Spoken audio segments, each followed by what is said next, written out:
Now, the South African National Editors Forum, Sanef, has welcomed President Cyril Ramaphosa's decision to send the Protection of State Information Bill back to Parliament due to concerns on its constitutionality. The bill provides for the protection of sensitive state information and regulates the manner in which the information may be protected. The bill was originally passed by the National Assembly in 2011.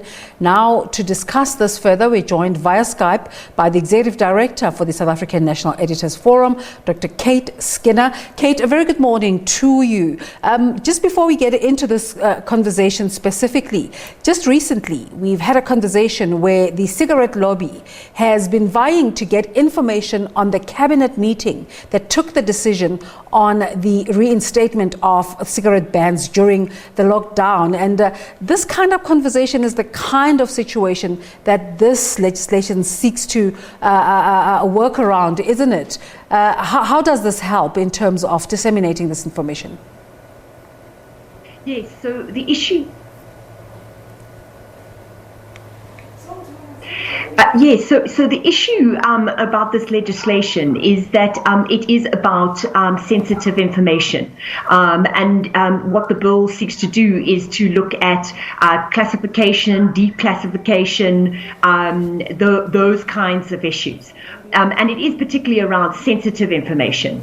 And what President Cyril Ramaphosa is looking at is this particular bill constitutional? And he is worried. He's basically saying that the bill as it stands now isn't in fact constitutional. It seems to be at odds with Section 32 and Section 16 of the Constitution. And I mean, what's interesting about this bill is that it has a long history. Civil society organizations have opposed this bill, and we are actually really glad that Cyril Ramaphosa, our president, is now saying, let's look at this bill again, let's look at its constitutionality, and let's make sure that it operates actually overall, of course, in the public interest. What does this decision mean for journalism in the country? Not only journalism, but South Africans at large? Well, look, it's very much about, because there's two issues here. I mean, the one issue is, of course, there are certain pieces of information that are very sensitive and shouldn't be in the public domain. There will always be things that government will need to keep secret. But of course, there's always a balance here. And so for the general public, what we need to know is that the legislation in place, ensures that certain secrets that are actually really valid secrets are kept secret, but that of course any other information is then available to the public. And so one of the key things that we've got to look at here is a public defense and public interest defense. So if information, in fact does need to come out into the public domain because it is about, for instance, corrupt practices, that information does need to come out. And so there are key things like that. The fact the bill doesn't include a public interest defense, and in fact calls for journalists that have access to and in possession of classified information. They can literally go to jail and be jailed for 25 years for having that information. Those kinds of things are extremely draconian.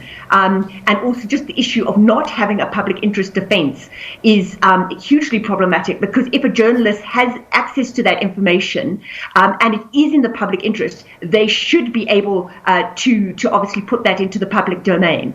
So those are some of the things that we need to be looking at in terms of this bill. Is there sufficient public interest around this particular matter? Look, I think it's really interesting that the bill has come back into the public domain again. It's 7 years since we've discussed this, because it's interesting because what happened is that the president was supposed to sign it in and didn't, and it is curious timing that it has come back into discussion now.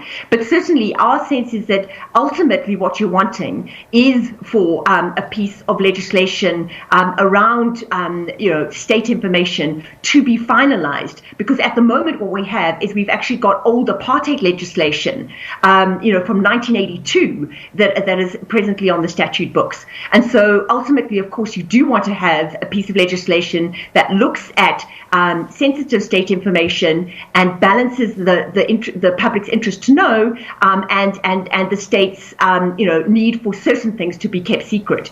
And so we do need to be discussing this. Whether we need to be discussing this at this very moment, people have put the question out there, but ultimately it is useful for us to finally get a new piece of legislation in place that looks at what we need for South Africa 2020. So, Kate, what amendments would Sanef like to see made on the current bill? So we would definitely like to have we would definitely like to see the public interest defense being there. So if a journalist has access to classified information, but it is in the public interest, we would say that that's absolutely essential, and that the journalist can prove and the publication can prove that it is in the public interest, then they should be able to disseminate that information. So that's one of the key things that we think needs to be included in a new piece of legislation. Another thing which we think is really important is public domain information. So we're saying that if information is already out in the public domain, and then journalists actually talk about it and discuss it further, they should not be held criminally liable, because the information is already out in the public domain. So those would be some of the things. Also, you don't want to criminalize whistleblowers, and again, if the issue is in the public interest, because sometimes documents will have been misclassified, put in the wrong place for particular corrupt criminal sort of purposes. So those are some of the things, but one of the most important for us is this public interest defense. We're saying that is absolutely critical and must be dealt with in new legislation. Let's look at reporting during COVID-19. What are the new challenges that come with this pandemic, especially in the media space? So I think there are a lot of challenges. I mean, one of the big challenges is obviously being out on the front line. Journalists are emergency workers, and of course the possibility of not the possibility, the reality of catching, the disease. And we've already had one of our colleagues actually dying of coronavirus.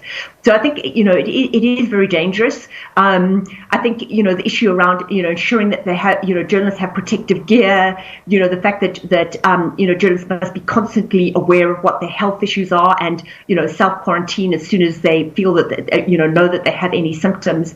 That's very difficult. And I think also the other big issue for the media is making sure that we're covering all areas of South Africa. So a lot of the tiny little publications, for instance, the publications which are organized by the Association of Independent Publishers, these are little print publications that are in little towns across the country. A number of those have closed. 80, in fact, have closed. And of course, that's really problematic because it means those little towns are not getting their local and hyper-local information that they need.